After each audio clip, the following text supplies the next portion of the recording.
네, 치면상한가 특이점으로 먼저 출발해 보겠습니다. 자, 오늘의 증시, 일단 지수부터 함께 살펴보도록 하겠습니다. 어제는 좀 힘찬 하루를 보냈는데 일단 오늘은 코스피 0.55% 하락, 코스닥은 0.53% 하락했습니다.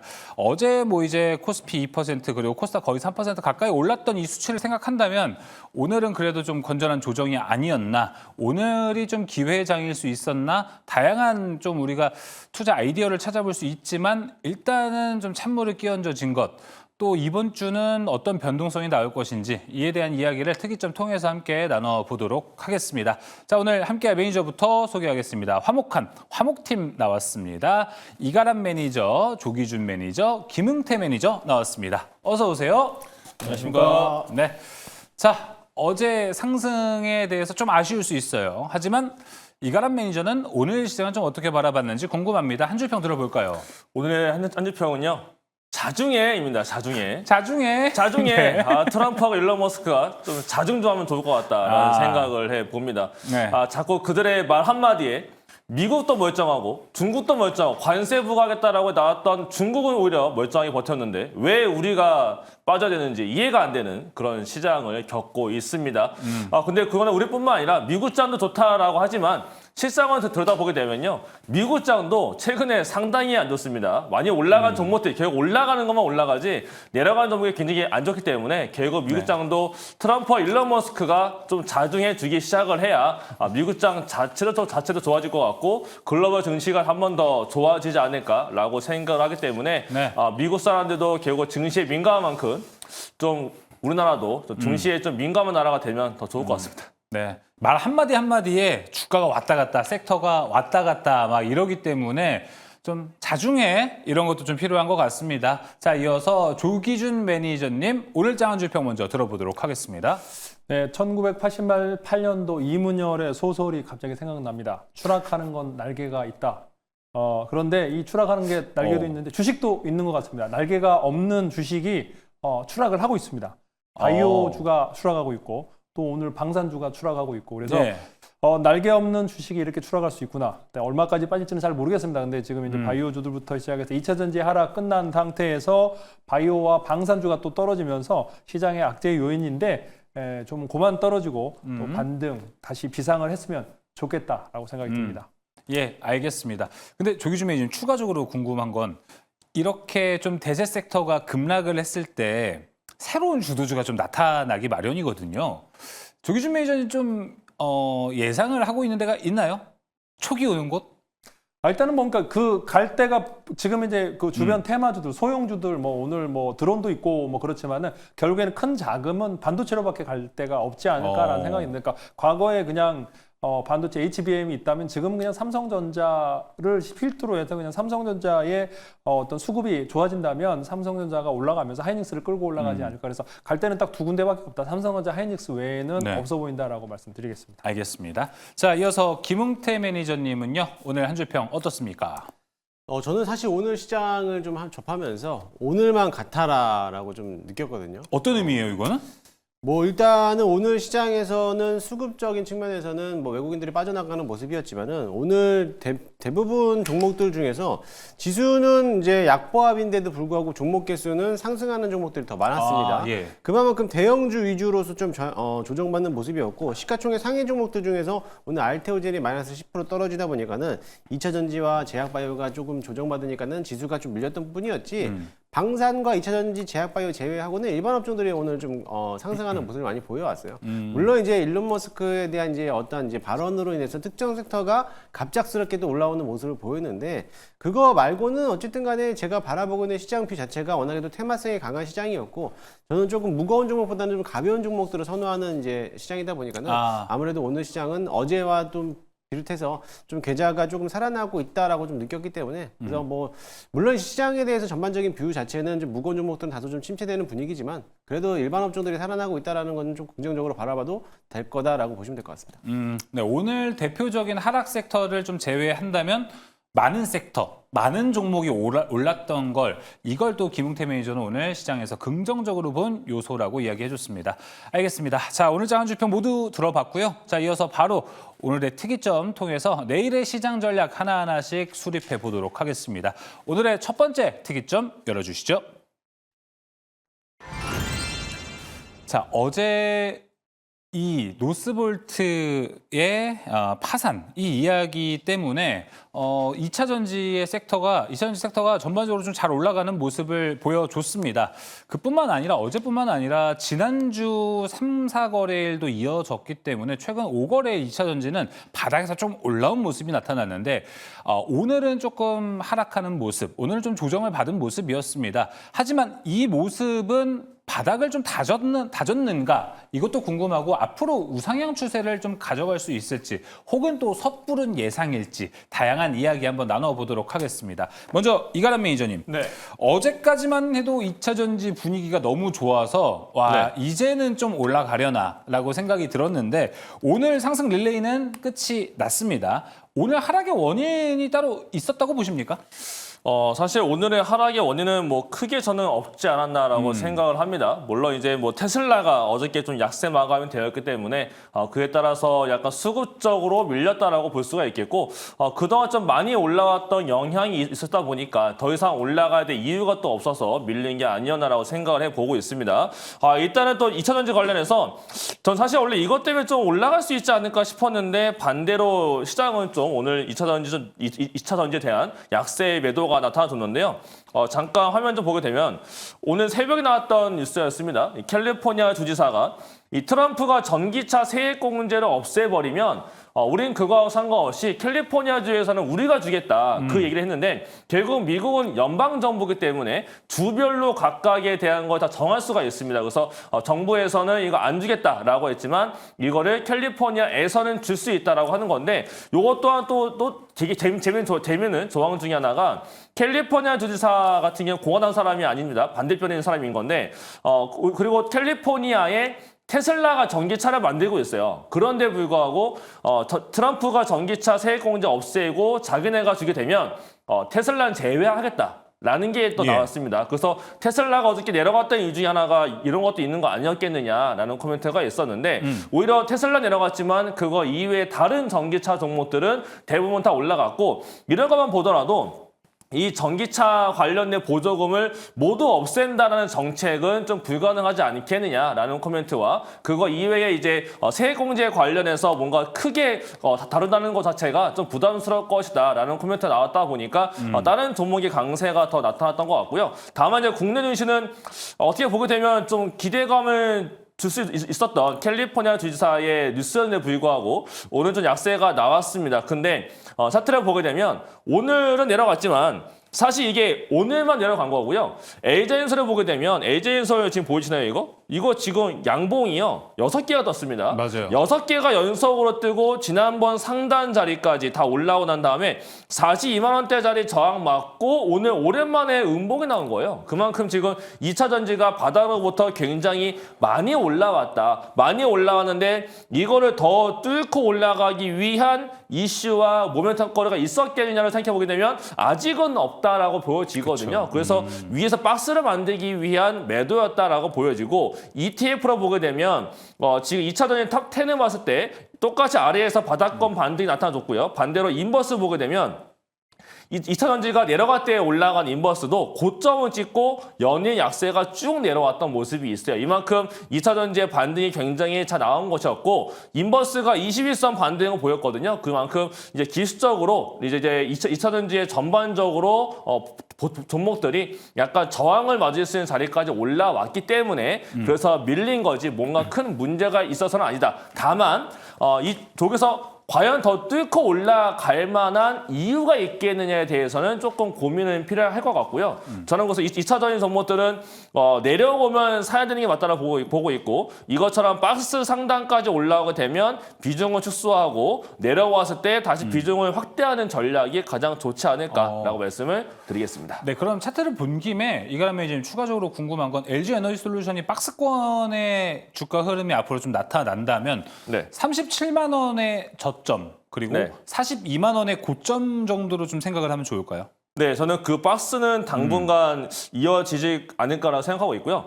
사실 2차 전지가 내려온다라고 하더라도 더 내려가야 될 이유도 딱히 없다라고 보거든요. 그래서 지금 뭐 전기차가 안 팔리기 때문에 더 내려갈 것이다라고도 물론 볼 수가 있겠지만 지수를 봤을 때 결국 LG엔솔이 시가총액 3위에 있는 기업입니다. 그만큼 LG엔솔이 주가에 대한 주가 자체가 크게 내려가게 되면 코스피 지수를 조금 움직일 수가 있는 상태이기 때문에 그냥 아무런 이유 없이 또 다시 한번 올라갈 수 있는 상태가 LG엔솔이라서 저는 시가총액 상위에 있는 LG엔솔은 이 박스권을 좀 유지할 것 같고 오히려 내려오게 되면 다시 한번 더 외국인 매수가 저가 매수가 들어가지 않을까라고 말씀을 드리겠습니다.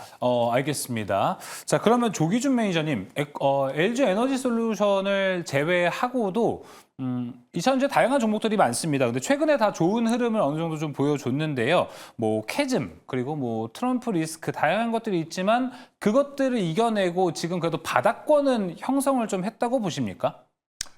뭐 일단 바닥권을 형성했죠. 근데 바닥권을 형성했고 이제 뭐 어느 정도 이제 바닥에서 반등이 나오는데 그게 이제 아직도 시장에서는 이게 데드캣 바운스인데 지금 현재 시장에서 이제 대세 상승을 또 얘기하는 사람이 너무나 많습니다. 그러니까 2차 전지의 과거의 어떤 화랑처럼 그쵸, 예. 상승을 얘기하는데 제 생각에는 그런 시장은 오지를 않을 것 같고요. 이제 당장 이제 낙폭 과대에서 조금은 이제 반등이 나올 가능성이 높고 이제 뭐 거의 3분의 1, 5분의 1 토막론 2차 전지가 많은 상황이고 오늘 한번 PPT를 본다면 이제 트럼프가 이제 굉장히 큰 얘기를 했어요. 부가 이제 자기가 대통령이 첫날 관세부가 국가를 설정을 하겠다라고 하면서 PPT에서 이런 얘기를 했어요. 중국 관련해서 기존 관세에서 플러스 10%를 하겠다.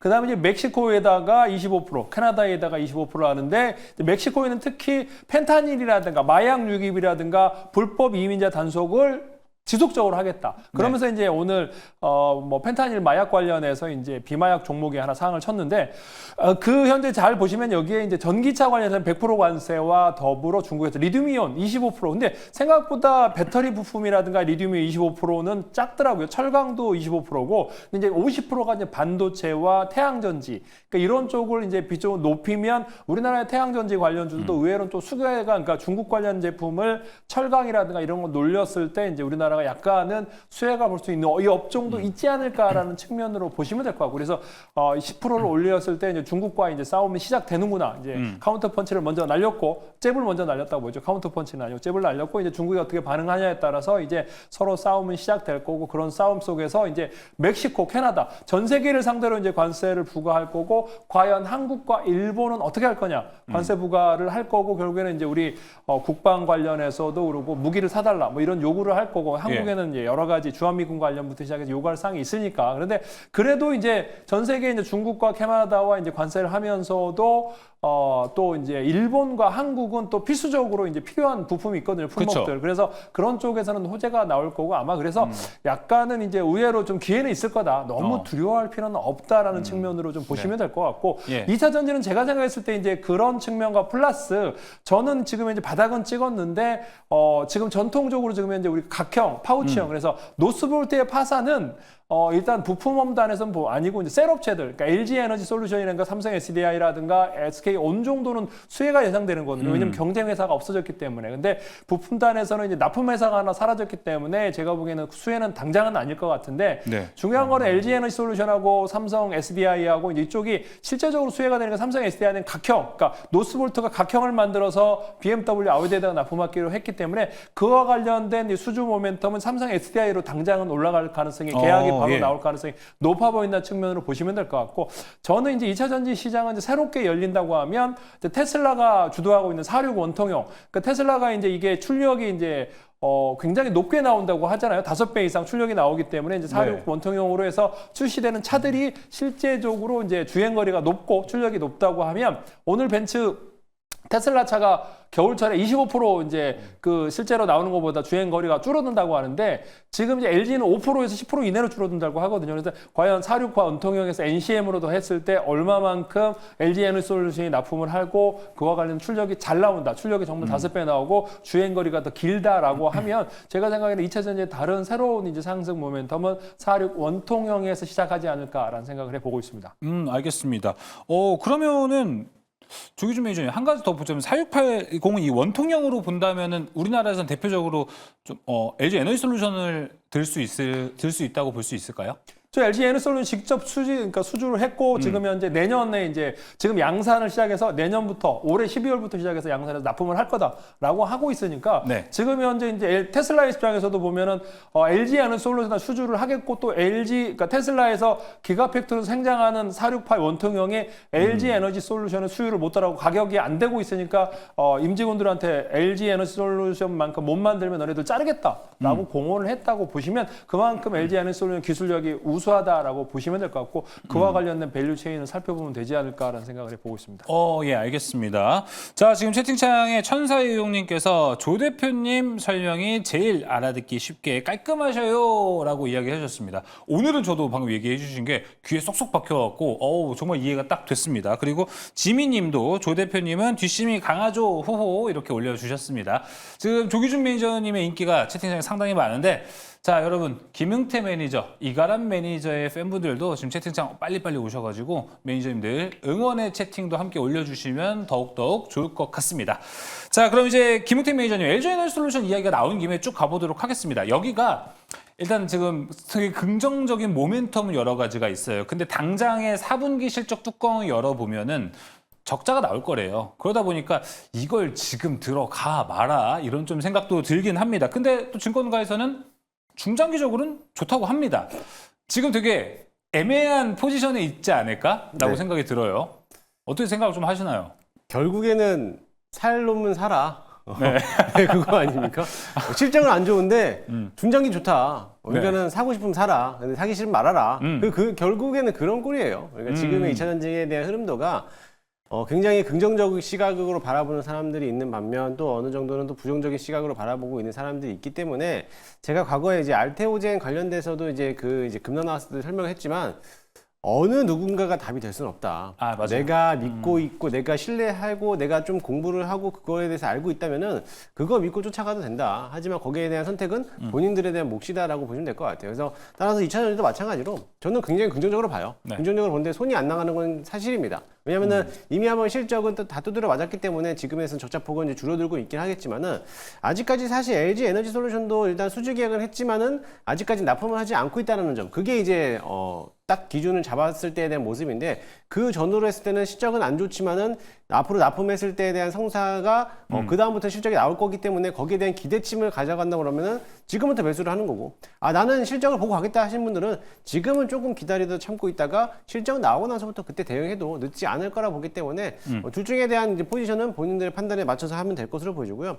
일단 뭐 LG 에너지솔루션뿐만 아니라 뭐 삼성 SDI도 마찬가지로 이제 배터리 사업을 다 하고 있는 기업들이 2차 전지 전반적으로 다 실적이 좋지 않습니다. 네. 실적이 좋지 않은 와중에서도 일부 업종들은 좀 좋게 나올 수는 있겠지만은 대부분 전반적인 실적이 좋지 않기 때문에 지금에서는 저점이다라고 생각을 해도 무관할 정도로 바닥권에 있다라고 보시면 될 것으로 보이고요. 당연히 2차 전지는 지금에서 이제 반발 매수세가 들어오는 짧게 치고 빠지는 그런 자리보다도 중장기적으로 가져가는 섹터이기 때문에 당연히 좀 길게 긴 호흡으로서 바라보는 섹터다라고 보시면 될 것 같아요. 알겠습니다.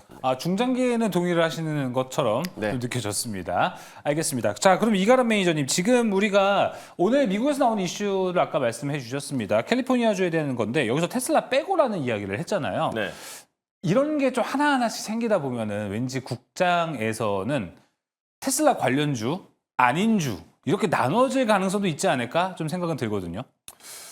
근데 사실 2차 전지가 올라가기 위해서는 네. 테슬라 관련된 종목들이 올라가야 진짜 올라가기 때문에 저는 그렇게 나눠진다라고 보는 건 좀 적합하지 않은 것 같고요. 네. 물론 오늘은 리비안 관련된 종목이 올라갔지만 그건 단순 테마성이기 때문에 저는 결국 2차 전지라는 업종 자체가 올라가기 위해선 결국은 테슬라 관련주가 올라가야 다 같이 올라가는 구조로 짜져 있는 게 국내의 산업이기 때문에 네. 저는 테슬라 관련 쪽이 더 더 좋게 바뀌어야 된다라고 보고 있고요. 네. 다만 이제 테슬라 주가 자체는 또 원체에 많이 올라가 있어서 테슬라는 한번 좀 조정해서 한번 좀 와야 되지 않을까라고 생각을 합니다. 그럼 만약에 테슬라가 조정이 와서 주가가 내려가게 되면 국내 2차 전지가 과연 더 빠질까에 대한 것도 고민을 해봐야 될 것 같아요. 왜냐하면 2차 전지가 지금 테슬라가 올라가 있는 동안에 2차 전지가 이걸 따라 올라가지 않았거든요. 그렇다고 해서 테슬라가 크게 내려갔을 때 물론 한두 번은 조금 더 약세가 이어지겠지만 약간 동조화가 좀 덜 되고 있다가 테슬라가 한번 조정이 나타나고 그다음 재반등을 보일 때는 결국 2차 전지가 한번 따라가는 모습을 좀 보이지 않을까라고 생각하고 있고 그다음에 4680 배터리 관련해서 지금 뭔가 지금 좀 파악을 해보게 되면 지금 뭔가 원래 나와야 될 결과물들이 조금씩 지연되고 있다는 소식도 많아지고 있는 것 같아요. 그래서 결국은 이게 확정적으로 납품이 되고 어떻게 효과를 보느냐 그것도 좀 확인이 필요할 것 같은데 어쨌든 간에 내년도 넘어가게 되면 다 확인이 되기 때문에 2차 전지 자체도 주가가 최근은 뭐 크게 움직임 별로 없지만 결국은 LNF와 LG엔솔의 차트가 살아있느냐 네. 이들도 결국은 다시 한 번 더 바닥을 찍고 올라갈 수 있을 거다라고 보고 있고요. 내년도로 하반기를 봤을 때 결국 2차 전지도 턴 어라운드에 대한 기대감이 크기 때문에 올 연말부터 내년 연초 사이에 분명히 한 번의 반등이 더 나타날 것으로 저는 보고 있습니다. 예, 알겠습니다. 확실히 바닥에서 좀 잘 채가는 게 좀 중요할 것 같습니다. 좋은 가격에 2차 전지를 매수하는 전략, 내년 증시를 위해서도 내년 시장, 내년 계절을 위해서 좋은 전 전략이 되지 않을까 싶습니다. 자, 그렇다면은 매니저들이 이렇게 이야기를 좀 나눠봤는데 어떤 종목을 좀 보고 있는지 바로 압축해 보도록 하겠습니다. 조기준 매니저님, 2차 전지 지금 그래도 좀 괜찮게 보고 살만한 종목은 어디라고 보십니까? 결국은 뭐 어차피 수주가 나온 게 지금 그러니까 그 테슬라에서도 우주항공에 쓰일 때 46 원통형 뭐 이렇게 원통형으로 달라 이거 아닙니까? 우주항공으로 갈 때도 결국에는 그래서 원통형 시장을 이제 선점하고 있는 LG 에너지 솔루션을 탑으로 보고 거기에다가 탑캡 어셈블리 이제 위에 이제 꼭지에서 과열 방지를 하는 어셈블리를 납품하는 성우 두 종목을 살펴보면 되지 않을까라는 생각을 해봅니다. 그래서 LG 에너지 솔루션, 성우 두 종목이라고 보시면 될 것 같습니다. 오, 알겠습니다. 성우와 LG 에너지 솔루션 종목 공개가 됐습니다. 자, 그럼 이어서 김웅태 매니저님 종목 한번 들어보도록 하겠습니다. 저도 뭐 1차적으로는 LG 에너지 솔루션은 야, 기본적으로 그렇군요. 탑픽으로 봐야 되는 거라 보여주고요. 왜냐하면 이미 시장에서 다 노출했기 때문에 LG 에너지 솔루션만큼에 대한 재료가 나온 건 없습니다. 그렇기 때문에 LG 에너지 솔루션은 기본적으로 깔아놓고 보시고 후발주로서 본다면 2차 전지하면 누구입니까? 2차 전지하면 누가 어떤 기업이 생각나죠? 에코? 그렇죠. 예. 2차 전지는 에코프로입니다. 그래서 오히려 떨어졌을 때 살 수 있는 거의 뭐 7, 80%가 내려왔기 때문에 에코프로가 지금 자리에서 한 8만 원 정도를 좀 안착하고 있는 모습인데 오랜만에 이제 바닥권 6만 천 원에서부터 지금까지 제가 계산해 보니까 38%가 올라왔더라고요. 그래서 6거래일, 7거래일 만에 거의 한 40% 가까이 올라왔기 때문에 지금에서 반등 구간이 한번 들어오지 않을까라고 본다라고 하면은 지금 자리부터 한 뭐 9만 원에서 10만 원까지 한번 반등 구간을 봤을 때 이때도 한번 20, 30% 정도는 올라오지 않을까라고 보고 있고 만약에 순저가 라인을 잡는다면 7만 원에 대한 이제 어떤 정도에 대한 짧게 좀 빠져나갈 수 있는 구간만 마련한다라고 하면은 충분히 이제 바닥권에서 짧게 한번 수익을 내고 있는 구간이지 않을까라고 보고 있습니다. 예, 알겠습니다. 그러면은 김웅태 매니저님 추가적으로 한 가지 더 궁금한 건 에코프로의 최근 이런 반등세는 네. 2차 전지 섹터 투심이 좀 살아나는 걸로도 해석이 됩니까? 아니면 아주 이거 섣부른 겁니까? 아직 섣부릅니다. 왜냐하면 에코프로나 에코프로 BM도 지금에서 바닥권에서 올라오는 모습이지 아직까지 추세는 확실하게 전환했다라고는 보기는 어려워요. 왜냐하면 네. 21선을 아직 깨지 못했기 때문에 차트 한번 보여주시면요. 에코프로도 마찬가지로 지금 자리가 이제 막 어떻게 보면 바닥에서 올라오는 모습이라고 보고 있는데 주봉 차트 보면 아직까지도 20주선을 넘기지 못하고 있는 모습입니다. 그렇기 때문에 분명히 아직은 추세는 아직은 하락장으로서 가고 있겠지만은 지금 자리에서 장기 평선에 대한 바닥을 찍고 이제 올라오는 모습이다라고 했을 때 만약에 8만 원에서 8만 5천 원만 넘어간다라고 하면은 어느 정도 박스권을 그려놓고 10만 원까지는 가지 않을까라고 보고 있으니까는 기술적 반등을 통해서 한번 접근해봐도 괜찮지 네. 않을까라고 보고 있습니다. 알겠습니다. 기술적 반등 나오고 그때부터 또 투심 살아나는 거 잘 기다려보면 또 좋은 타이밍도 오지 않을까 싶습니다. 자, 이어서 이가람 매니저님의 종목은요?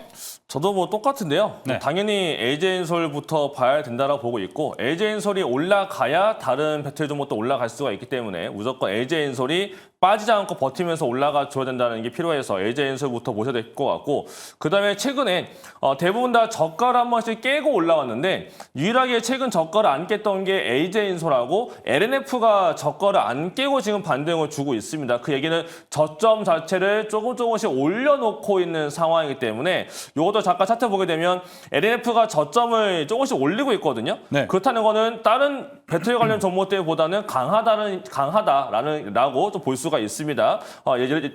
다른 종목 같은 경우에 지금 에코프로나 다른 종목들은 저가를 한번 깼거든요. 요날 깨고 올라왔는데 LNF 같은 저가를 안 깨놓고 지금 아래자리 지키고 있다라고 봤을 때 결국은 배터리 안에서 강세로 올라간 종목은 LNF와 LG 엔솔이다라고 볼 수가 있겠고 최근에 올라왔던 이유도 뭐 바닥권에서 올라왔다라고 볼 수가 있는데 잠깐 업종을 보게 되면 코스피도 그렇고 코스닥도 그렇고 지금 이제 깨면 안 될 자리에서 반등은 좋습니다. 반등을 올라가기 위해서 당연히 시가총액 큰 종목이 올라가야 되는데 LG엔솔, 코스피 같은 삼성전자 올라올 때 네. LG엔솔 같이 올라줬고 코스닥도 최근에 올라오는 과정에서 알테오젠이 급락하고 있었죠. 제약바이오가 빠질 때 2차 전지가 같이 빠져버리면 코스닥 지수가 깨버립니다. 그렇게 됐을 경우 안 되니까 지수를 지키기 위해서 알테오젠이 빠질 때 에코프로 BM 쪽으로 매수가 붙었기 때문에 2차 전지가 좀 올라갔다라고 저는 보고 있어요. 저는 그래서 알테오젠 다시 올라가기 시작하게 되면 2차 전지 지금 에코프로 그룹사 같은 경우 한번 약간 눌릴 수가 있기 때문에 바이오와 2차 전지 간의 약 동향들을 좀 체크를 하시면서 보시면 되지 않을까라고 말씀을 드리겠습니다. 알겠습니다. 그러면 이가람 매니저님, 네. 어제 같은 시장, 바이오도 좋고 2차 전지도 좋은 시장은 네. 당분간 좀 어려울까요? 올 수 있죠. 네, 그렇게 오게 되면 아마 네. 그날은 어제와 같이 코스닥이 아마 대반등이 한번 좀 세게 나올 거기 때문에 근데 지금 코스닥 위치 봤을 때 충분히 한 번 더 나올 수 있다라고 보거든요. 그래서 국내 증시가 아무리 재미없다라고 하지만 코스닥에서는 분명히 이제 키 맞추기 한번 나올 걸 저는 보고 있어서 좀 주식들은 좀 잘 보셔야 될 필요가 있지 않을까라고 말씀을 드리겠습니다. 네, 코스닥의 반등 잘 기대를 해보도록 하겠습니다. 조기준 매니저님 저를 계속 쳐다봐 주시는데 2차 전지가 지금 현재 제가 오늘 이 얘기를 하려다가 중간에 스킵을 해버렸는데 굉장히 중요한 얘기죠. 그러니까 네? 우리가 이제 원통형을 아까 그러니까 원통형 시장에서 보면은 이제 우리 LG전선을 만드는데 네. 또 하나의 업체가 하나 있습니다. 그러니까 테슬라도 만들지만은 전 세계에서 원통형을 테슬라에 납품하는 회사가 있습니다. 혹시 기억이 아시는지 생각이 나는지. 원통 배터리요? 네, 셀 업체? 네, 셀 업체가 있습니다. 전 세계에서 전 세계에서 테슬라에다 납품하는 회사가 하나 있습니다. 굉장히, 어디죠? 왜 이렇게 굉장히 가까운 나라에 있습니다. 일본? 일본에 있습니다. 파라소닉. 근데 파라소닉 맞다. 한번 차트를 그러게요. 제가 오늘 파라소닉 차트를 한번 보면서 예. 한번 그 차트 이제 한번 보십시오. 이걸 보면은 네. 언제 이렇게 올라왔지 깜짝 놀라니까 파라소닉. 그러니까 그래서 우리가 LG 에너지 솔루션 제가 이제 요 차트인데 지금 다른 완전 분 다르군요, 차트가. 조기준 피 때 한 컴퓨터가 아닌 것 같은데. 파나소닉 차트가 아니었군요, 이거. 네. 과연 파나소닉 저기 차트가 이가람 어떨지. 매니저님 비치고 조기준 매니저 네. 네 이렇게 합니다. 그러니까 8월 달에 이렇게 지금 현재 다르긴 이렇게 하네요. 받았다가 지금 현재 1,500엔 이제 50% 올랐습니다. 그러니까 8월 달에 저점을 찍고 파라소닉이 이렇게 물론 파라소닉이 이제 가전도 있고 뭐 카메라도 있고 많이 있습니다. 그래서 이제 그렇지만은 지금 현재 이렇게 이제 파라소닉도 굉장히 많이 하락을 했는데 이제 이렇게 반등이 나왔고 그러니까 일본 주식 시장이 최근에 약세였는데 이렇게 이제 급등이 나온가 이제 원통형 사료 파일을 가장 먼저 지금 현재 하고 있고 테슬라에 수주하고 있고 이제 벤츠라든가 해외 업체도 수주 모멘텀이 계속 나오고 있거든요. 그래서 LG 에너지 솔루션은 가다가 멈췄지만은 파라소닉은 지금 이제 승승장구한다. 그리고 그 저점에서 50% 올랐다라고 보시면 돼요. 그래서 2차 전지의 어떤 원통형 사료 원통형에서 희망을 가지시라라고 꼭 말씀을 드리고 싶습니다. 알겠습니다. 추가적으로 궁금한 건요. 파나소닉하고 LG 에너지 솔루션의 이 매출량의 차이가 좀 많이 큰 상태죠? 네, 어차피 이제 파라소닉이 뭐 테슬라에다 대부분 네. 납품을 하고 있고 이제 뭐 여기는 파라소닉은 그것 외에도 사실은 가전부터 시작해서 우리가 있는 뭐 카메라, TV, 방송국 카메라도 거의 파라소닉부터 맞습니다. 시작해서 모든 가전이라든가 이런 것들이 많이 있기 때문에 원통형만 따로 떼어서는 따로 모르겠습니다. 지금. 예, 알겠습니다. 좋은 이야기 좀 해주신 것 같습니다. 자, 그리고 이제 조기준 매니저님 스탑 안 해주셨으면은 두 번째 틱이 좀 넘어갈 뻔했습니다. 자, 그럼 이제 넘어가기 전에 채팅 몇 개 좀 읽어보도록 하겠습니다. 김지영님께서 신희님께서 올려주신 거 먼저 읽어보도록 하겠습니다. 이가람 대표님도 김웅태 대표님도 설명 짱을 4번 이렇게 올려주셨습니다. 그리고 김지영님께서는 김웅태 매니저님 화이팅 1승 감사합니다 라고 해주셨습니다. 그리고 천사의 유홍님께서는 이가람 대표님은 무방을 찾지 못해서 유유 이렇게 올려주셨습니다. 이가람 매니저님 이거 좀 간단하게 찾는 방법 좀 알려주시겠어요? 왜죠? 누락됐나요 혹시?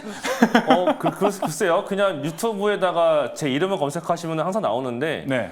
지금도 아마 검색하시면 나올 겁니다. 그래서 이따가 10시 10분에 다시 한번 검색해 보시면 좋을 네. 것 같습니다. 알겠습니다. 10시 10분 오늘도 준비가 되어 있습니다. 이가람, 이기람 이거 아닌 건지 한번 오타 체크 한번 해보시면 좋을 것 같고요. 저는 이 채팅이 너무 좋아서 한번 읽어보고 넘어가겠습니다. 두루미 31님께서는 자 저는 세 분 모두 제가 믿고 항상 참고합니다. 이렇게 올려주셨습니다. 자, 세 분에 대한 신뢰가 상당히 높다라는 것 잘 확인해 봤습니다. 자, 첫 번째 특이점 훈훈하게 마무리해 보겠고요. 이어서 두 번째 특이점 넘어갑니다. 두 번째 특이점 열어주시죠.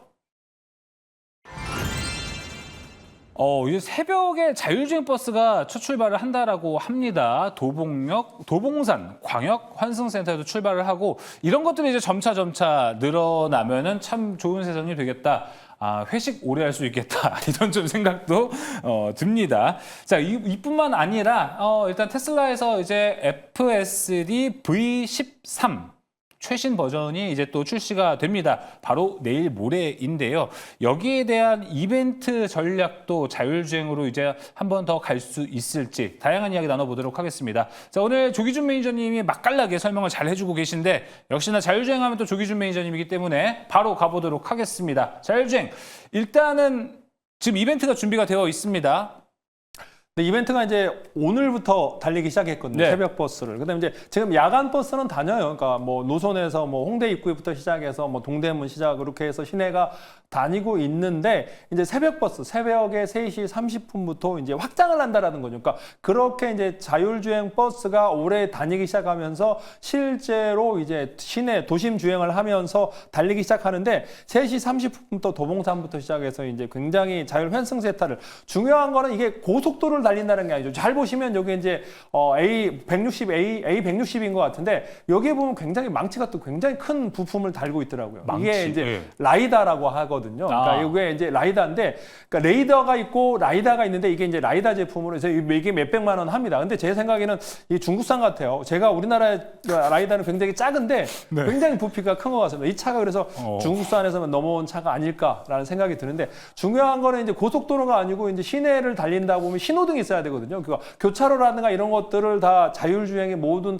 운전기사가 이제 손을 안 대고 멈춰 있는 상태에서 달릴 수 있다는 건 굉장히 기술력이 높다라고 보시면 될 것 같아요. 그래서 이렇게 이제 새벽이 달리면서 이제 서울 시내가 서울 시내를 한다고 하면 지방도 늘릴 거고 지금 이제 시작이다라는 거죠. 이제 지금 현재 하나씩 발을 띄고 있는데 중요한 거는 이제 테슬라는 자율주행 관련해서 자기는 카메라 센서로만 한다고 하는데 아직까지 업력이 얼마 안 돼 있다라고 보고 있습니다. 왜냐하면 이거를 안 달고 센서로만 했을 때 사고 났을 때 제가 보기엔 나중에 이제 무한 배상 책임이 걸릴 수 있거든요. 왜냐하면 너 이제 이거를 안 달고 나중에 사고 날 줄 알지 않았느냐. 뭐 이런 것들을 다 달고도 사고 났다면 네. 정말 노력을 했고 뭐 이제 비용 관련해서 이제 테슬라는 달지 않고 왜냐하면 라이다라든가 레이더가 가격이 비싸기 때문에 당연히 안 단 거죠. 네. 근데 이제 원가 경쟁 때문에 최근에 근데 라이다 제품이 굉장히 가격이 합리화됐습니다. 그러니까 회전형이 아니고 이제 고정형 형태로 해서 합리화됐기 때문에 제가 보기에는 이제 안 달 이유가 없고 그래서 지금 현재 이제 우리가 자율주행 우리나라는 이렇게 달고 있고 중국도 달고 있고 유일하게 테슬라만 안 달고 있는데 제가 아는 이제 뭐 그 정식 소식통은 아닌데 테슬라도 테스트 버전을 위해서 라이다 업체 수주를 했다라고 합니다. 그래서 지금 이제 뭐 그건 뭐 제가 믿을 만한 소식은 아닌 것 같고 근데 이제 테슬라도 일반적으로 이제 레벨 3로 가고 4로 가고 뭐 그렇게 가려면 라이다랑 이제 카메라만으로는 어려울 거니까 이제 라이다 레이더를 달 수밖에 없지 않을까라는 생각으로 추측이지만 지금 이제 얘기로는 보면은 이제 테스트는 일단 하고 있는 걸로 알고 있습니다. 과거에는 라이다 레이더가 왜냐면 그게 이제 하다 보면 데이터가 너무 용량이 많아요. 일단 가격도 문제지만 데이터 용량이 많다 보니까 이거를 CPU 처리하는 문제도 많이 걸리기도 없고 과부하 걸리기인데 최근에는 이제 여러 가지 형태로 해서 이제 고정형으로 회전형이 아니고 이제 고정형으로 만들면서 데이터도 가벼워지면서 이게 이제 AI 솔루션으로 인해서 이제 가볍게 만드는 기술이 업그레이드 됐기 때문에 네. 지금 점진적으로 앞으로 쓸 가능성이 높아 보인다라는 측면으로 보시면 될 것 같아요. 그래서 우리나라의 자율주행, 그다음에 미국, 전 세계가 지금 이제 일론 머스크가 쏘아 올린 자율주행 전 세계 열심히 하고 있고 대한민국 서울 수도에서 지금 이제 아침 저녁으로 자율주행 버스가 다니고 있고 전 우리나라 16군데 정도의 자율주행 시범 단지가 있습니다. 열심히 태우니까 강남에도 택시 뭐 다니지 않습니까? 그래서 앞으로도 더 시범 지역은 더 늘어날 가능성이 높아 보인다라는 측면으로 말씀드리겠습니다. 알겠습니다. 추가적으로 조기준 매니저님, 저 크기에 따라서 중국산, 국산 구분이 되는 건가요, 원래? 아까 말씀해 주셔가지고요. 제가 이제 아는 업체는 갔을 때 이제 부피가 네. 작거든요. 이렇게 크지를 않아요. 그러니까 왜냐하면 그래요? 그리고 어제 이제 탐방에 갔을 때 또 중국산 애들이 가져온 이게 이제 원통형 회전형 같기도 하고 그래서 지금 회전형은 아니고 이제 뭐 180도짜리인 것 같은데 뭐 그 사람 허벅지만한 크기인데 제가 아는 거는 손바닥만한 손바닥보다 작은 사이즈로 해서 그 어디에다면 SL에다가 이제 헤드라이트에다가 넣을 수 있게끔 그렇게 작아졌거든요. 예. 요만한 손바닥만 이렇게 작게 만들었습니다. 그래서 그게 신제품으로 만들면서 CES에서 혁신상도 받았고 내년에 1월 7일부터 10일까지 그래서 이렇게 크진 않습니다. 이거의 한 5분의 1 정도 사이즈라고 보고 있습니다. 알겠습니다. 저는 확실히 알고 보니까 좀 다르구나. 저는 이제 사이드미러 정도로 좀 해석을 했었는데 충분히 그렇게도 볼 수 있을 것 같습니다. 자, 그렇다면 김용태 매니저님, 자율주행의 sek터에 대해서 전망에 대한 이야기를 간략하게 한번 해보고 싶습니다. 생각보다 저만 그런지 모르겠어요. 테슬라 이제 트럼프가 당선이 되고 나서 뭐 자율주행 뭐 이제 규제를 완화한다라는 이슈치고 국내의 자율주행 종목들이 이렇게 많이 별로 크게 오르진 않았던 것 같은데라는 생각이 들거든요. 많이 안 올랐죠. 예. 많이 안 올랐는데 테슬라가 로보택시 발표하고 조정받고 나서부터 이 트럼프가 당선했을 때에 대한 주가 흐름들은 SOS랩이 접점에서부터 70% 가까이 올랐습니다. 많이 올랐죠. 예. 네, 근데 기존에서 상장하고 나서부터는 아직까지는 뭐 공모가 밑에 있기 때문에 많이 안 올라왔다라고 보고 있고요. 뭐 프론티어도 마찬가지고 다들 이렇게 안 올라왔는데 자율주행도 역시나 마찬가지로 지금 어떻게 보면은 트럼프 트레이드 관련돼서도 있겠지만 일론 머스크에 대한 어떠한 이제 발언들과 또 추진력들이 워낙에 또 세기 때문에 그로 인해서 자율주행이라든지 로봇이라든지 또는 우주항공 관련 섹터들은 끊임없이 좀 계속적으로 봐야 될 거라고 보여지고요. 어차피 미래 먹거리 산업들 중에서 한 섹터가 또 자율주행도 속해 있기 때문에 당연히 자율주행은 지금에서라도 조금씩 모아가도 괜찮지 않을까라고 보고 있습니다. 그리고 일단 뭐 기술적인 측면에서도 앞서 이제 우리나라에서도 지금 새벽부터 이제 버스가 자율주행 시대가 열리고 있는데 그렇습니다. 이게 사실 지금이야 좀 한정되고 있는 거고 사실 로보택시도 마찬가지로 지금 택시 업체들도 지금 일본 한번 새벽 시간 심야대에서 한번 시범 운행을 해봤기 때문에 앞으로 자율주행에 대한 이제 이슈들은 계속적으로 끊임없이 나올 것으로 보여지고요. 이게 자율주행이 어떻게 보면은 지금 자리에서는 자동차에 대한 너무나 전복되어 있지만 자동차만 전복되어 있는 게 아니거든요. 그럼요. 뭐 어떻게 보면은 지금에서는 기차라든지 예. 지하철이라든지 아니면 또는 뭐 드론이라든지 그러니까 AI 시대로서 맞춰서 스스로서 예. 움직이게 할 수 있는 이런 센서들을 갖고 있기 때문에 자율주행이라고 해서 꼭 이제 자동차만 포커스를 맞춰놓은 게 아니라 로봇이라든지 여러 가지 이제 기계화 쪽으로서도 접목한다라고 하면은 충분히 많이들 사용할 수 있는 이제 어떤 특정한 부품이다라고 보실 수가 있는데 그렇게 봤을 때 자율주행에서는 충분하게 뭐 미래 먹거리 산업에서도 대응을 해봐도 될 것으로 보여지고요. 지금 저점에서라도 일단 사실은 이게 어떻게 보면은 기사화가 되지 않으면은 사실 올라오지 못하고 있는 모습이기 때문에 지금 들어갔다가는 또 쉽게 또 무너질 수 있지만 좀 그걸 좀 긴 호흡으로서 좀 버텨낸다라고 하면은 충분히 뭐 큰 시세를 나오지 않을까라고 보고는 있습니다. 네, 알겠습니다. 자, 그렇다면 우리가 좀 다가온 이벤트, 자율주행 섹터가 어떻게 움직일지를 예상을 해보고 뭐 트레이딩 전략으로 가본다면 이가람 매니저님 이건 가장 제일 잘해주시지 않을까 싶습니다. 또 이벤트 전략이 있으니까. FSD V13, 요게 이제 28일입니다. 미국 시간이니까 우리에게는 내일 시장도 좀 시간이 있을 것 같기도 하고 내일 모레까지도 트레이딩 전략은 통하지 않을까 싶은데 늦었나요, 혹시? 사실 저 재료가 뜨고 나서 오늘 오후장에 좀 몇몇 종목들이 올라주긴 했습니다. 네. 그렇다는 얘기는 아마 내일까지는 시세가 조금 이어질 수는 있겠는데 문제는 항상 저게 이번에 나온다는 게 처음 나오는 게 아니고 기존 거에서 업데이트가 된다는 거, 업데이트가 되는 것이다라는 거라서 기존에 항상 보게 되면 업데이트 때 항상 먼저 올라갔다가 업데이트 하고 난 다음에 한번 내려갔던 모습이 좀 있었다라고 본다면은 뭐 내일까지 약간 단기적으로 괜찮은 괜찮지 않을까라고 생각은 됩니다. 하지만은 그 다음에 테슬라 주가가 더 중요할 것 같고 테슬라가 주가가 내려오게 되면 자율주행 섹터도 결국 테슬라 때문에 올라갔던 게 많다라고 봤을 때 테슬라가 더 이상 올라가지 못한다라고 한다면 자율주행도 한동안 좀 쉬어갈 수가 있기 때문에 테슬라의 주가를 좀 먼저 잘 살펴보시는 게 좋을 것 같고 만약에 오늘 밤에 지금 비트코인이 밀리고 있거든요. 비트코인이 밀리고 있음에도 테슬라 주가가 오늘 밤에 반등해서 올라가 끝난다라고 한다면 내일은 아마 자율주행도 한 차례 더 올라갈 수가 있으니까 그렇게 짜그져서 한번 좀 관심 있게 보셔야 될 필요가 있지 않을까라고 말씀을 드리겠습니다. 지금 방금은 제가 한 번만 더 이해를 시켜주시면 좋겠습니다. 네. 비트코인, 테슬라, 자율주행 이 연결고리가? 그러니까 이게 테슬라가 결국은 그러니까 비트코인이 지금 올라갔던 것도 트럼프 트레이드로 올라갔던 거였는데 예. 테슬라도 사실은 그와 똑같은 거잖아요.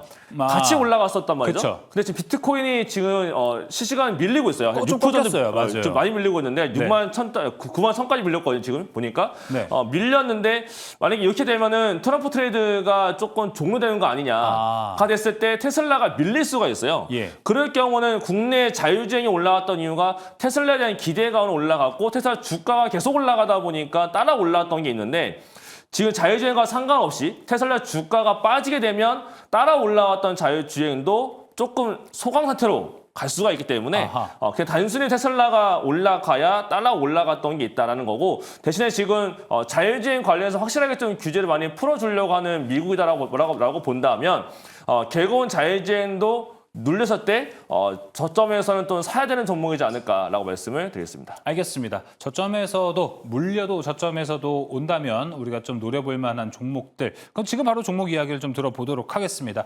당연히 또 이제 조기준 매니저님이 먼저 자율주행 종목 이야기해 주시면 좋을 것 같은데 어떻게 종목 넘어갈까요? 아니면 조기준 매니저님 추가적으로 아까처럼 좀 스탑하고 하실 얘기가 있으시나요?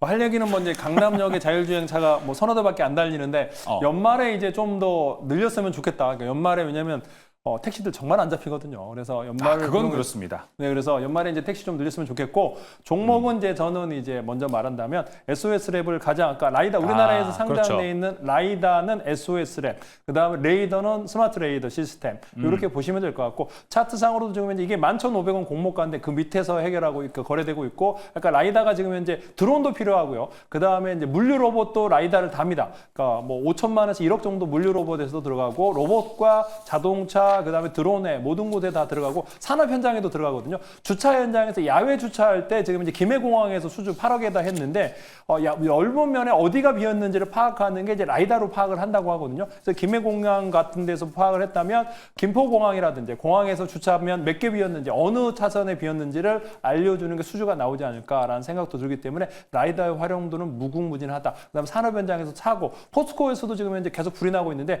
그런 사고 관련해서도 예방하거나 이제 발생했을 때 경보를 울릴 수 있게끔 하는 게 이제 라이다이기 때문에 제가 보기에는 이제 SOS랩 뭐 공모가에서 오늘도 계속적으로 바닥권에서 올라가기 때문에 한번 살펴보시면 될 것 같고 그 다음에 이제 퓨런티어가 지금 이제 가장 이제 그렇죠. 또 세게 올라가는데 시장에서 이제 그 전에 SOS랩이라든가 레이더 올라오기 전에는 퓨런티어가 가장 대장이었기 때문에 아마도 요 매매를 하는 분들이 많고 또 이제 테슬라에다가 납품하는 카메라 관련해서 이제 모듈을 만들기 때문에 퓨런티어가 두 종목을 살펴보시면 좋을 것 같습니다. 네, SOS랩, 퓨런티어 두 종목 소개됐습니다. 김용태 매니저님, 자율주행에서 어떤 종목 볼까요?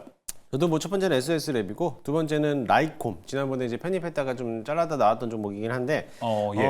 광증폭기에서 국산화를 최초로 성공했던 사례가 있는 라이콤이라는 기술인데 라이콤이라는 회사인데 그거를 기술해서 적용을 했다는 게 이제 라이다 쪽에다가도 같이 점용을 해서 어떻게 보면 되게 멀리 또 레이저를 발사를 시켜가지고 또 한다라고 하면 또 아까 우리 조기준 매니저께서 말씀하셨던 라이다가 좀 크기가 좀 줄어드는 그런 모습들도 이 라이콤이 가지고 있는 광증폭기를 이용해서 또 만드는 거거든요. 그렇기 때문에 당연히 또 같이 수혜를 볼 수 있는 게 라이콤이라는 기업이라고 보시면 될 것으로 보여지고요. 마찬가지로 아직까지 바닥권에서 기고 있는 모습을 봤을 때 다시 한번 자율주행이 올라왔을 때 라이콤도 워낙에 또 가벼운 기업이다 보니까 한번 크게 한번 상승하지 않을까라고 보고 있습니다. 네, 알겠습니다. SOS랩 또 나왔습니다. 라이콤까지 들어봤고요. 이가람 매니저님도 SOS랩 있나요?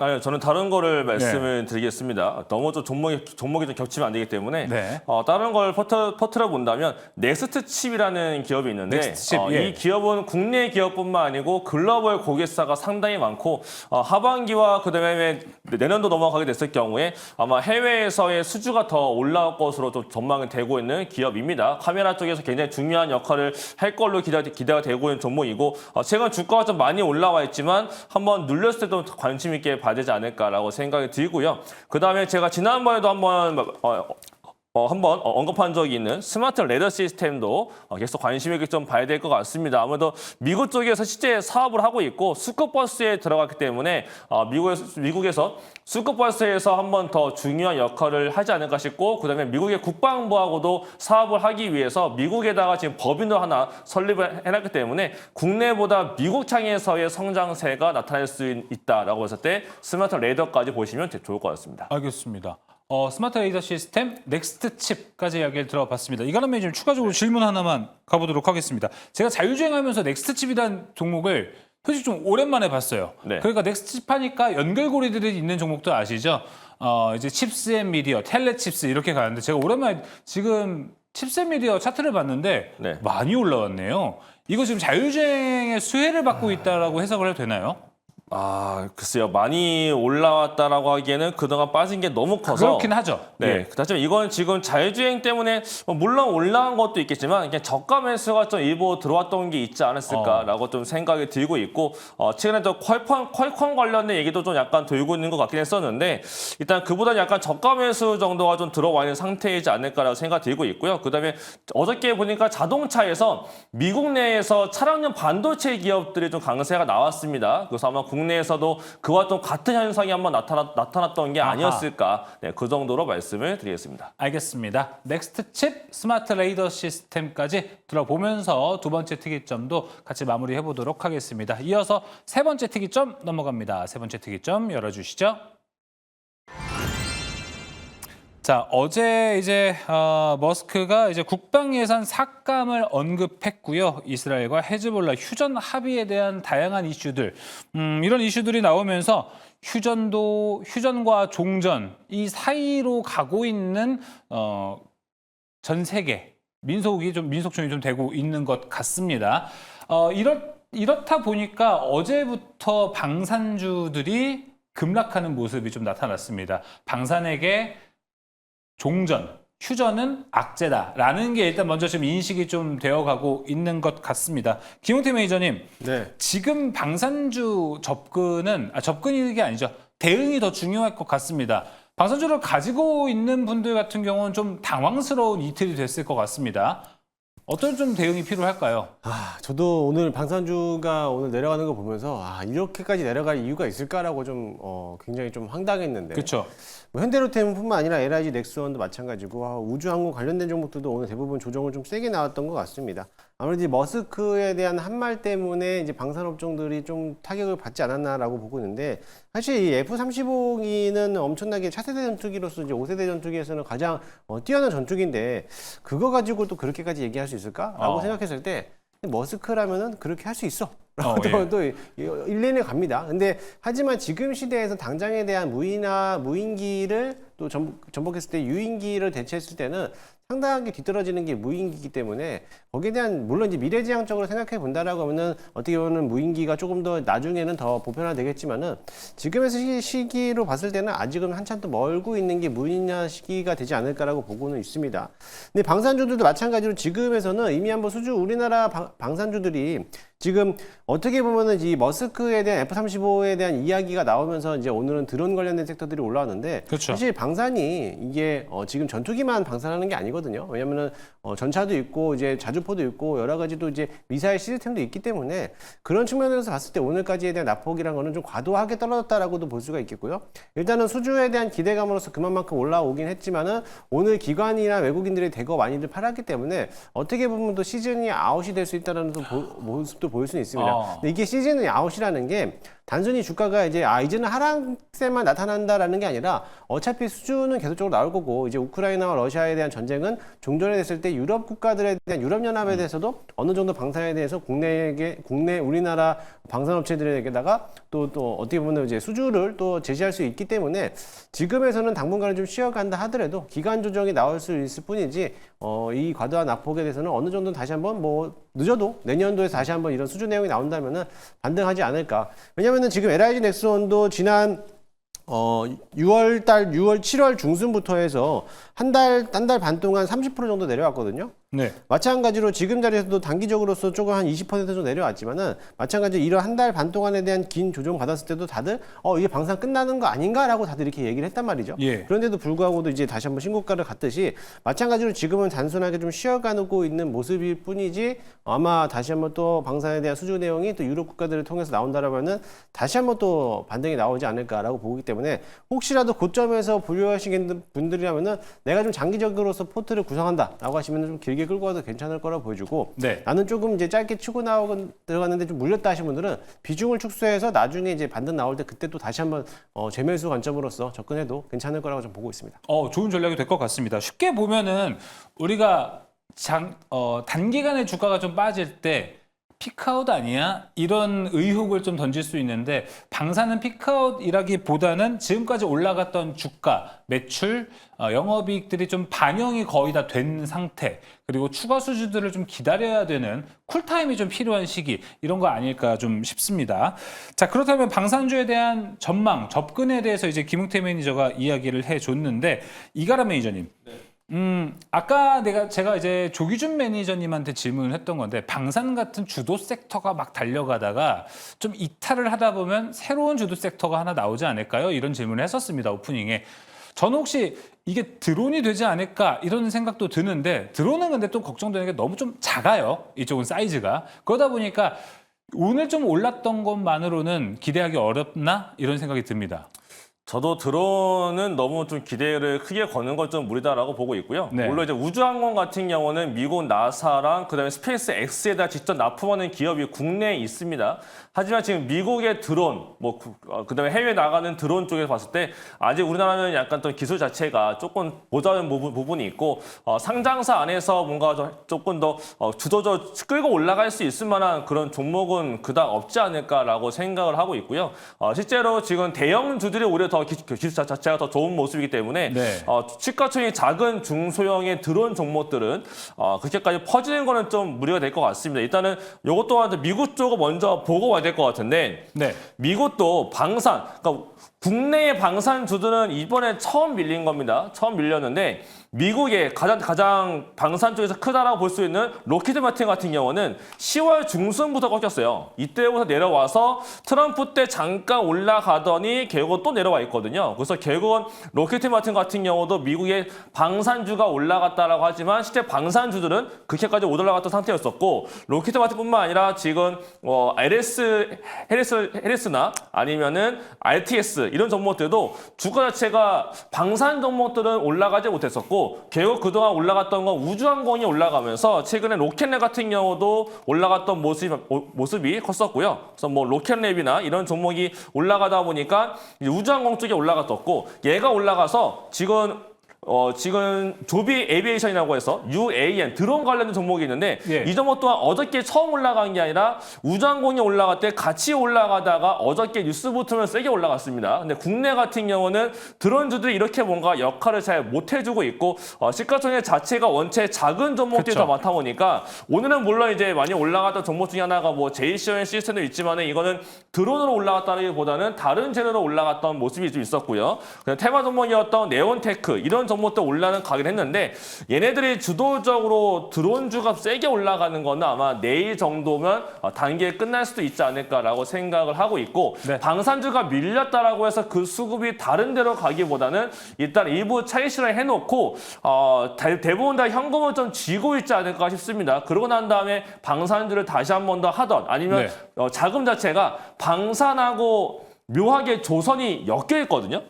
아, 맞아요. 항상 차트 보게 되면 방산하고 조선이 같이 가는데 이러면 오히려 방산의 수급이 나와서 일부 조선으로도 갈 수도 있지 않을까라고 보긴 해요. 그래서 내일의 조선주가 오늘 보니까 HD 현대중공업이 좀 올라가다 말았는데 이런 종목들이거나 아니면은 HD 현대중공업 이런 종목들이 좀 올라가다 말았거든요. 현대중공업 올라가다가 말고 조금 이제 꺾일까 말까 하고 있고 그 다음에 뭐 한화 시스템도 좀 내려와줬고 한화오션 이런 종목도 내려왔는데 결국은 조선도 잠수함이 있고 그렇죠. 그다음에 ETF나 이런 자금 자체가 조선과 방산이 같이 엮여 있어서 조선주들 쪽으로도 일부 갈 수 있지 않을까라고 생각도 할 수는 있을 것 같아요. 그렇지만 그 방산 자금이 나와서 다른 데를 또 강하게 들어 올린다? 그거는 좀 아직이지 않을까라고 보고 있기 때문에 방산주들이 이번에 내려왔던 거는 미국향의 이슈인 거 맞고요. 네. 다만 이제 유럽에서 구매를 하기로 한 물량들이 취소가 되는 거 아니거든요. 그래서 결국은 수주에 대한 모멘텀이 다시 한번 붙게 되면 주가는 또 장기 이평선을 찍어놓고 올라갈 수가 있다라고 보여지고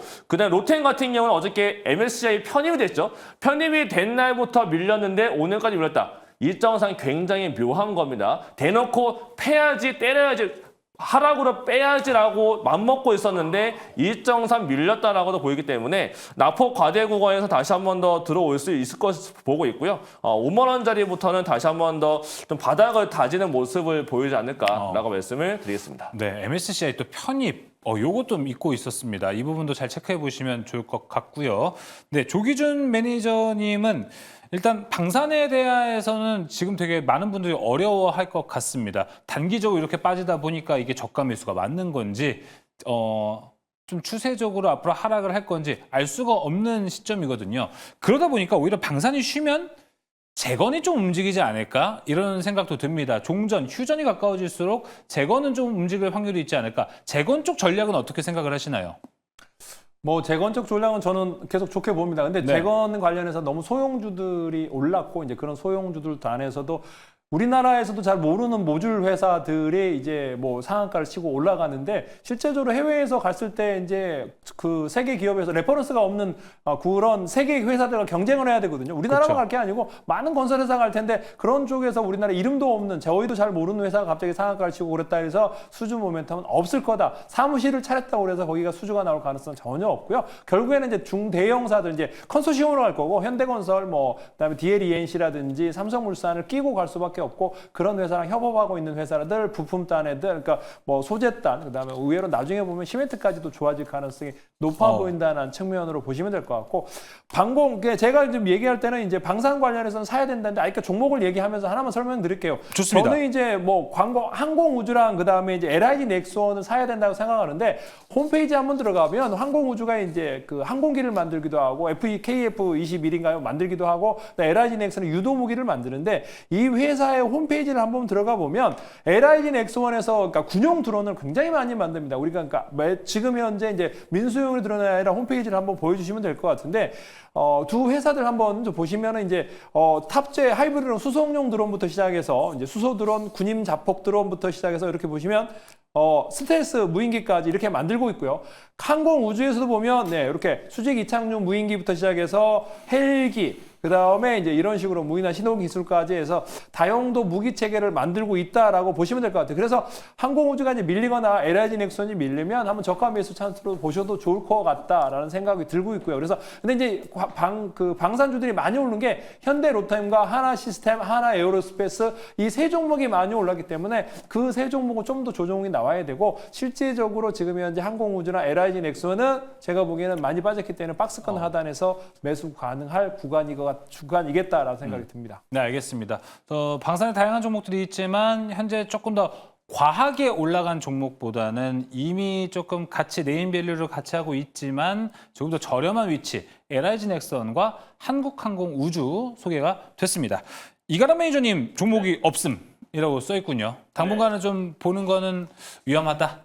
지금 당장 보기보다 조금 네. 바닥을 다지는 거를 확인하고 그다음에 외국인들과 기관이 다시 한번 사는 모습을 보일 때 잡는 게 더 좋기 때문에 네. 저는 지금 자리에서는 조금 반대 의견이라서 저는 종목이 없다라고 말씀을 드렸습니다. 알겠습니다. 김호태 매니저님도 마찬가지네요, 일단. 네, 저도 마찬가지입니다. 네, 알겠습니다. 그러면 재건은 어떻게 봐요, 김호태 매니저는? 재건은 지금이라도 담아야죠. 알겠습니다. 네, 지난주에도 편입을 했지만 네. 재건은 꾸준하게 한 종목을 편입해서 담는 게 아니라 여러 종목을 나눠서 지금은 담아야 됩니다. 왜냐하면 어느 섹터 어느 종목이 갈지 모르기 때문에 오늘도 마찬가지로 재건주주 중에서도 일부 업종은 또 올라가는데 또 일부 업종은 내려가는 종목들이 있었거든요. 그렇기 네. 때문에 하루마다 다른 섹터이기 때문에 중장비 건설 쪽으로 보낼 것인지 아니면 테크플레이트를 볼 것인지 아니면은 또 소재, 시멘트 관련된 재료들 쪽, 아스콘 쪽으로도 볼 것인지 그런 모습으로 봤을 때 그 각 섹터마다 하나씩 오늘도 농기계 업종들이 또 올라갔기 때문에 그런 이제 장비 업종이라든지 아니면 재료, 소재 업종으로 볼 것인지 그걸 또 봤을 때 여러 국면으로서 하나씩은 좀 담아봐야 된다라고 보면 될 것 같습니다. 맞습니다. 재건주 하면은 또 테마로 올라간 것보다는 업종, 굴착기, 농업 기기, 되게 섹터들이 많아지거든요. 그 부분마다 좋은 종목 어디일지 많은 분들 궁금해하실 것 같은데 이것도 이제 김용태 매니저 무료 방송에서 준비가 되어 있을 것 같습니다. 잠시 후에 안내를 좀 도와드리도록 할게요. 자, 일단은 오늘 세 가지 특이점 종목까지 모두 들어봤습니다. 간략하게 이제 매니저님들 무료 방송에는 어떤 주제 좀 준비되어 있는지 간략하게 들어보도록 하겠습니다. 이가람 매니저님. 네, 오늘은 좀 시황적인 코멘트 위주로 좀 말씀을 드려보겠습니다. 그래서 지금 국내장이 언제쯤 좋아질 수 있을지와 모멘텀거리가 뭐가 있는지 그에 따라서 우리는 어떠한 종목을 주목하면 좋을지에 대한 말씀을 드려보도록 하겠습니다. 네, 이가람 정확하게 이기람 이가림 아닙니다. 자, 이어서 조기준 매니저님은 네이버 밴드에 또 정보가 준비가 되어 있죠? 네이버 밴드나 텔레그램 참고하시면 될 것 같고 오늘 무료 방송은 없습니다. 근데 대신 이제 무료 방송은 없고 정회원 방송, 그러니까 우리 직장인 분들을 위해서 VIP 회원 방송을 제가 11시 10분부터 하고 있기 때문에 무료 방송 없습니다. 두 분의 무료 방송 시청해 주시면 감사하겠습니다. 알겠습니다. 자, 이어서 김홍태 매니저님 재건 다양하게 봐야 된다고 얘기해 주셨는데 준비가 되어 있으시겠죠? 네, 당연히 되어 있고요. 지난주에 편입했던 이제 제가 매주 수요일마다 이제 장중 공개 방송을 하는데 지난주 수요일에도 두 종목을 또 이제 콕 집어서 드렸는데 마찬가지로 오늘 또 목표가를 터치하면서 수익을 또 실현했습니다. 마찬가지로 내일도 수요일이죠. 내일도 수요일이기 때문에 당연히 또 장중 공개 방송을 진행하는데 수요일이군요. 네, 예. 내일 섹터에 대해서 궁금하신 분들 오늘 많이들 참석하시면은 내일 또 어떤 섹터를 공략해야 될지 알려드리도록 하겠습니다. 내일도 2시 반이시죠? 네, 2시입니다. 2시요, 2시 반? 2시. 2시. 네. 내일 2시 장중 공개 방송 김용태 매니저가 준비했습니다. 많은 관심 바라겠습니다. 자, 오늘 특이점 여기서 마무리해 보도록 하겠습니다. 자, 이어서 특별한 탑5 준비되어 있는데요. 오늘 특별한 탑5에 삼성전자가 준비되어 있습니다. 여기서 우리는 어떻게 좀 바라봐야 할지 오늘 수급이 들어왔다고 하는데 특별한 탑5에서 좋은 인사이트 얻어가시길 바랍니다. 특별한 탑5 지금 넘어갑니다.